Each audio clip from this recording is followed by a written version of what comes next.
Hi hello ಎಲ್ರಿಗೂ ನಮಸ್ಕಾರ. Welcome back to Sandhya Shetty's kitchen. ಇವತ್ತಿನ ವಿಡಿಯೋದಲ್ಲಿ ಉಡುಪಿ ಕುಂದಾಪುರ ಕಡೆಗಳಲ್ಲಿ ಮದುವೆ ಮನೆಗಳಲ್ಲಿ ಮಾಡುವಂಥ ಬೀನ್ಸ್ ಪಲ್ಯನ ಯಾವ ರೀತಿ ಮಾಡೋದಂತ ತೋರಿಸ್ತಾ ಇದ್ದೀನಿ. ಬೀನ್ಸ್ ಸುಕ್ಕ ಅಂತಲೂ ಹೇಳ್ಬೋದು. ಸ್ವಲ್ಪ ಸಿಹಿ ಸಿಹಿಯಾಗಿ ತುಂಬಾ ಟೇಸ್ಟಿಯಾಗಿರುತ್ತೆ ಇದು. ಹಾಗೆಯೇ ಮಾಡೋದು ಕೂಡ ತುಂಬಾ ಸುಲಭ ಇದೆ. ಬನ್ನಿ ಹಾಗಿದ್ರೆ ಯಾವ ರೀತಿ ಮಾಡೋದಂತ ನೋಡೋಣ. ಮೊದಲಿಗೆ ಮಸಾಲೆನ ಹುರ್ಕೊಳ್ಬೇಕು. ಒಂದು ಬಾಣಲಿನ ಕಾಯಿಸಿ ಅದಕ್ಕೊಂದು 5ರಿಂದ 6 ಬ್ಯಾಡಗಿ ಮೆಣಸಿನ್ಕಾಯಿನ ಹಾಕ್ಕೊಂಡು ಮೀಡಿಯಂ ಫ್ಲೇಮಲ್ಲಿ ಒಂದು 2 ನಿಮಿಷದವರೆಗೂ ಫ್ರೈ ಮಾಡ್ಕೊಳ್ಬೇಕು. ಮೆಣಸಿನ್ಕಾಯಿನ ಸ್ವಲ್ಪ ಹೊತ್ತು ಫ್ರೈ ಮಾಡ್ಕೊಂಡ ನಂತರ ಅದೇ ಪಾತ್ರೆಗೆ ಒಂದು 2 ಚಮಚ ಆಗುವಷ್ಟು ಧನಿಯಾ ಕಾಳನ್ನು ಹಾಕ್ಕೊಳ್ತಾ ಇದ್ದೀನಿ. ಹಾಗೆಯೇ 1/4 ಚಮಚ ಆಗುವಷ್ಟು ಜೀರಿಗೆ ಮತ್ತು 1/4 ಚಮಚ ಆಗುವಷ್ಟು ಸಾಸಿವೆನ ಹಾಕ್ಕೊಳ್ಬೇಕು. ಒಂದು 2 ಚಿಟಿಕೆ ಮೆಂತ್ಯ ಕಾಳನ್ನು ಸೇರಿಸ್ಕೊಳ್ಳಿ. ಇವಾಗ ಇದನ್ನು ಕೂಡ ಮತ್ತೆ ಫ್ರೈ ಮಾಡ್ಕೊಳ್ಳೋಣ. ಮೆಣಸಿನ್ಕಾಯಿ ಜೊತೆಗೆ ಮತ್ತೆ ಒಂದು 2 ನಿಮಿಷದವರೆಗೂ ಫ್ರೈ ಮಾಡ್ಕೊಳ್ಬೇಕು. ಫ್ರೈ ಮಾಡ್ಕೊಂಡಿರುವಂಥ ಮಸಾಲೆ ಐಟಮ್ಸ್ ತಣ್ಣದಾದ ನಂತರ ಅದನ್ನ ಮಿಕ್ಸಿ ಜಾರಿಗೆ ಹಾಕ್ಕೊಳ್ತಾ ಇದ್ದೀನಿ. ಪುಡಿ ಮಾಡ್ಕೊಳ್ಬೇಕು ಇದನ್ನು. ಇದಕ್ಕೊಂದು ಸಣ್ಣ ಪೀಸ್ ಆಗುವಷ್ಟು ಹುಣಸೆ ಹಣ್ಣನ್ನು ಹಾಕ್ಕೊಳ್ಳಿ. ಹಾಗೆಯೇ ಒಂದು ಸ್ವಲ್ಪ ಬೆಲ್ಲನ ಸೇರಿಸ್ಕೊಳ್ಳಿ. ಜಾಸ್ತಿ ಸಿಹಿ ಬೇಕು ಅನಿಸಿದ್ರೆ ಇನ್ನೊಂದು ಸ್ವಲ್ಪ ಬೆಲ್ಲ ಹಾಕ್ಕೊಳ್ಬೋದು. ಹಾಗೆಯೇ 1/4 ಚಮಚ ಆಗುವಷ್ಟು ಅರಿಶಿನ ಪುಡಿ ಹಾಕ್ಕೊಂಡು ಫಸ್ಟಿಗೆ ನೈಸಾಗಿ ಪುಡಿ ಮಾಡ್ಕೊಳ್ಬೇಕು. ಒಂದ್ಸಲ ನೈಸಾಗಿ ಪುಡಿ ಮಾಡ್ಕೊಂಡ ನಂತರ ಇದಕ್ಕೆ ಇವಾಗ ತೆಂಗಿನಕಾಯಿ ತುರಿನ ಸೇರಿಸಿ ಮತ್ತೆ ಪುಡಿ ಮಾಡ್ಕೊಳ್ಬೇಕು. ನಾನಿಲ್ಲಿ ಅರ್ಧ ತೆಂಗಿನಕಾಯಿನ ತುರಿದ್ಬಿಟ್ಟು ಹಾಕ್ಕೊಳ್ತಾ ಇದ್ದೀನಿ. ಒಂದು ಮೀಡಿಯಂ ಸೈಜ್ನ ತೆಂಗಿನಕಾಯಲ್ಲಿ ಅರ್ಧ ತೆಂಗಿನಕಾಯಿನ ತೊಗೊಂಡಿದ್ದೀನಿ. ತೆಂಗಿನಕಾಯಿ ತುರಿ ಸೇರಿಸಿ ಆದ ನಂತರ ಇವಾಗ ಇದನ್ನು ನೈಸಾಗಿ ಪುಡಿ ಮಾಡ್ಕೊಳ್ಬಾರ್ದು, ತರ್ತರಿಯಾಗಿ ಪುಡಿ ಮಾಡ್ಕೊಳ್ಬೇಕು. ಸೊ ನಾನು ಪುಡಿ ಮಾಡಿಬಿಟ್ಟು ತೊಗೊಂಡು ಬಂದಿದ್ದೀನಿ. ಇವಾಗ ಒಂದು ಬಾಣಲಿನ ಕಾಯಿಸಿ ಅದಕ್ಕೊಂದು 3ರಿಂದ 4 ಟೇಬಲ್ ಸ್ಪೂನ್ ಆಗುವಷ್ಟು ಕೋಕೋನಟ್ ಆಯಿಲನ್ನು ಹಾಕ್ಕೊಳ್ತಾ ಇದ್ದೀನಿ, ತೆಂಗಿನ ಎಣ್ಣೆನ. ನಂತರ ಅದಕ್ಕೊಂದು ಸ್ವಲ್ಪ ಸಾಸಿವೆನ ಸೇರಿಸ್ಕೊಳ್ಳಿ. ಹಾಗೆಯೇ ಒಂದು ಸ್ವಲ್ಪ ಉದ್ದಿನ ಬೇಳೆನ ಹಾಕ್ಕೊಳ್ಬೇಕು. 2 ಒಣ ಮೆಣಸಿನ್ಕಾಯಿನ ಕಟ್ ಮಾಡಿ ಹಾಕ್ಕೊಳ್ತಾ ಇದ್ದೀನಿ. ಒಂದು ಸ್ವಲ್ಪ ಇಂಗನ್ನು ಹಾಕ್ಕೊಳ್ಳಿ. ಹಾಗೆಯೇ ಒಂದು ಸ್ವಲ್ಪ ಕರಿಬೇವಿನ ಎಲೆಗಳನ್ನು ಸೇರಿಸ್ಕೊಳ್ಳಿ. ಸ್ವಲ್ಪ ಹೊತ್ತು ಫ್ರೈ ಮಾಡ್ಕೊಳ್ಬೇಕು ಎಲ್ಲ ಐಟಮ್ಸನ್ನು.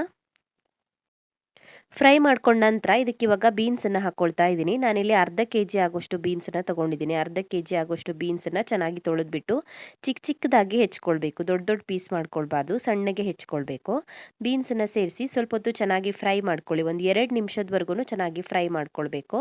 2 ನಿಮಿಷ ಫ್ರೈ ಮಾಡ್ಕೊಂಡ ನಂತರ ಇದಕ್ಕೆ ಇವಾಗ ರುಚಿಗೆ ತಕ್ಕಷ್ಟು ಉಪ್ಪನ್ನು ಸೇರಿಸ್ಕೊಳ್ಬೇಕು.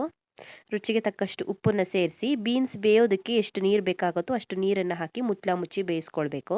ನಾನು ಇದಕ್ಕೆ 1 ಲೋಟ ಆಗುವಷ್ಟು ನೀರನ್ನು ಹಾಕ್ಕೊಂಡಿದ್ದೀನಿ. 1 ಲೋಟ ನೀರನ್ನು ಸೇರಿಸ್ಬಿಟ್ಟು ಚೆನ್ನಾಗಿ ಮಿಕ್ಸ್ ಮಾಡಿ ಮುಚ್ಚಿ ಒಂದು 5 ನಿಮಿಷ ಬೇಯಿಸ್ಕೊಂಡ್ರೆ ಸಾಕಾಗುತ್ತೆ. ಬೀನ್ಸ್ ಬೇಗನೆ ಬೆಂದ್ಬಿಡುತ್ತೆ, 5 ನಿಮಿಷದೊಳಗಡೆ ಬೆಂದ್ಬಿಡುತ್ತೆ. ಸೊ ಒಂದು 5 ನಿಮಿಷದವರೆಗೂ ಬೇಯಿಸ್ಕೊಂಡಿದ್ದೀನಿ. ಬೀನ್ಸ್ ಚೆನ್ನಾಗಿ ಬೆಂದಿದೆ. ಇವಾಗ ಇದಕ್ಕೆ ಮಸಾಲೆನ ಸೇರಿಸ್ಕೊಳ್ಳೋಣ. ನಾವು ರೆಡಿ ಮಾಡಿ ಇಟ್ಕೊಂಡಿರುವಂಥ ಮಸಾಲೆನ ಸೇರಿಸ್ಕೊಳ್ಳೋಣ. ಚೆನ್ನಾಗಿ ಮಿಕ್ಸ್ ಮಾಡ್ಕೊಳ್ಳಿ. ಮಸಾಲೆನ ಸೇರಿಸ್ಬಿಟ್ಟು ರುಚಿಗೆ ತಕ್ಕಷ್ಟು ಉಪ್ಪನ್ನು ಸೇರಿಸ್ಕೊಳ್ಬೇಕು. ಬೀನ್ಸ್ಗೂ ಸ್ವಲ್ಪ ಉಪ್ಪು ಹಾಕ್ಕೊಂಡಿದ್ದೀವಿ, ನೋಡಿಬಿಟ್ಟು ಮಸಾಲೆಗೆ ಬೇಕಾಗುವಷ್ಟು ಉಪ್ಪನ್ನು ಸೇರಿಸ್ಕೊಳ್ಳಿ. ಜಾಸ್ತಿ ಡ್ರೈ ಅನಿಸಿದ್ರೆ ಇವಾಗಲೂ ಕೂಡ ಸ್ವಲ್ಪ ನೀರನ್ನು ಸೇರಿಸ್ಕೊಳ್ಬೋದು. ನನಗಿಲ್ಲಿ ಹದ ಕರೆಕ್ಟ್ ಆಗಿದೆ, ನಾನು ಮತ್ತೆ ನೀರನ್ನು ಸೇರಿಸ್ಕೊಳ್ತಾ ಇಲ್ಲ.